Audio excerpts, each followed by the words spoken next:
മറ്റൊരു പ്രധാന റിപ്പോർട്ടിലേക്ക്. സിവിൽ പോലീസ് ഓഫീസർ നിയമന വിഷയം സർക്കാരിന്റെ ശ്രദ്ധയിൽപ്പെടുത്തുമെന്ന് സെക്രട്ടേറിയറ്റിന് മുന്നിൽ സമരം ചെയ്യുന്ന ഉദ്യോഗാർത്ഥികൾക്ക് DGPയുടെ ഉറപ്പ്. ചർച്ചയെ തുടർന്ന് ഉദ്യോഗാർത്ഥികൾ ഇന്നത്തെ സമരം അവസാനിപ്പിച്ചു. എന്നാൽ PSC റാങ്ക് ലിസ്റ്റിൽ നിന്ന് കൂടുതൽ നിയമനം നടത്തുന്നതുവരെ സമരം തുടരുമെന്നാണ് അവരുടെ നിലപാട്. സെക്രട്ടേറിയറ്റിന് മുന്നിൽ PSC civil police officer rank ഹോൾഡേഴ്സിന്റെ സമരം ഇന്ന് 20ാം ദിവസമായിരുന്നു. ഉച്ച മുതൽ ഉദ്യോഗാർത്ഥികളും കുടുംബാംഗങ്ങളും റോഡ് ഉപരോധിച്ചതിനെ തുടർന്ന് ഏറെ നേരം ഗതാഗതം സ്തംഭിച്ചു.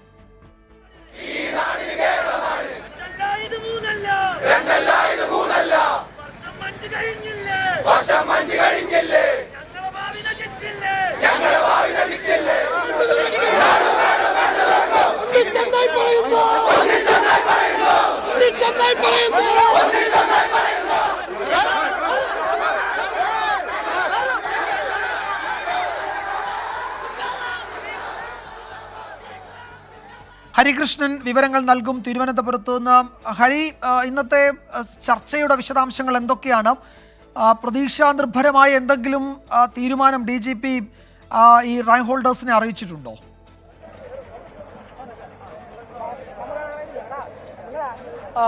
വിജയകുമാർ, ഈ CPO റാങ്ക് ഹോൾഡേഴ്സിന്റെ സമരം അത് 20ാം ദിവസത്തിലേക്ക് കടക്കുകയാണ്. ഇന്ന് ഈ തലസ്ഥാന നഗരി അത്യന്തം നാടകീയമായ ഒരു മുഹൂർത്തങ്ങൾക്കാണ് സാക്ഷ്യം വഹിച്ചത്. കഴിഞ്ഞ 20 ദിവസമായി ഈ നടത്തുന്ന പ്രതിഷേധ സമരം കണ്ടിലെന്ന് വെച്ച സർക്കാരിന് മുമ്പിൽ ഇന്ന് റോഡ് ഉപരോധവുമായാണ് ഈ CPO ഉദ്യോഗാർത്ഥികളും അവരുടെ കുടുംബവും എത്തിച്ചേർന്നത് എന്നുള്ളതാണ്. ഈ സമരത്തിനൊടുവിൽ ഈ വൈകിട്ട് അത്യന്തം നാടകീയമായ സംഭവങ്ങൾ ഉണ്ടായി. അതായത് 4 പേരെ പോലീസ് അറസ്റ്റ് ചെയ്ത് നീക്കുന്നതിലേക്ക് വരെ കാര്യങ്ങളെത്തി.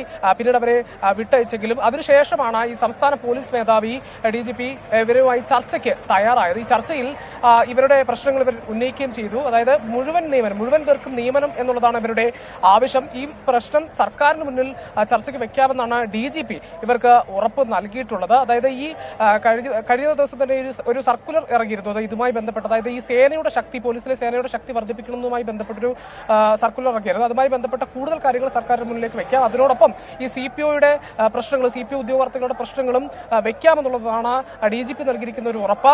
അതേപോലെ തന്നെ ഈ മുഖ്യമന്ത്രിയുമായി ഒരു ചർച്ച നടത്തുന്നതിനുള്ള സാധ്യതയും ഇവർ പരിശോധിക്കുന്നുണ്ട്. ഏതായാലും അനുകൂല നടപടി എടുക്കുന്നവരെ, തീരുമാനം എടുക്കുന്നതുവരെ സമരം തുടരാനാണ് ഈ ഉദ്യോഗാർത്ഥികളുടെ ഒരു തീരുമാനമെന്ന് പറയുന്നത്. നിലവിൽ ഇപ്പോഴും നമുക്കറിയാം, ഇന്ന് റോഡ് ഉപരോധിച്ച് സമരമായിരുന്നു. അത് അവർ അവസാനിപ്പിച്ചു. ഇന്നത്തേക്ക് സമരം അവസാനിപ്പിച്ചിട്ടുണ്ട്. ഇപ്പോഴും ഇവിടെ ഉദ്യോഗാർത്ഥികൾ കൂട്ടം കൂടി നിൽക്കുകയാണ്. അവരൊരു തീരുമാനമെടുത്തതിന് ശേഷം മാത്രമേ പിരിയുള്ളൂ എന്നുള്ള രീതിയിലാണ് ഇപ്പോൾ നിൽക്കുന്നത്. ഏതായാലും സമരം തുടരാൻ തന്നെയാണ് ഉദ്യോഗാർത്ഥികളുടെ തീരുമാനം. അവരുടെ പ്രതിഷേധ പരിപാടികൾ തുടരും. അതിനിടയിൽ അവരുടെ പ്രശ്നങ്ങൾ സർക്കാരിന്റെ ശ്രദ്ധയിൽപ്പെടുത്തുമെന്ന് DGP ഇന്ന് ഉദ്യോഗാർത്ഥികൾക്ക് ഉറപ്പ് നൽകി. മുഖ്യമന്ത്രിയെ കൂടി കാണാൻ കഴിയുമോ എന്ന് ഈ പ്രതിഷേധിക്കുന്നവർ അത്തരം ചർച്ചകളിലേക്ക് കൂടി തിരിഞ്ഞിട്ടുണ്ട്. ഒരുപക്ഷെ അതിന്റെ സാധ്യത അവർ തേടുന്നുണ്ടാകും. ഹരികൃഷ്ണനാണ് വിവരങ്ങൾ നൽകിയത് തിരുവനന്തപുരത്തുനിന്ന്.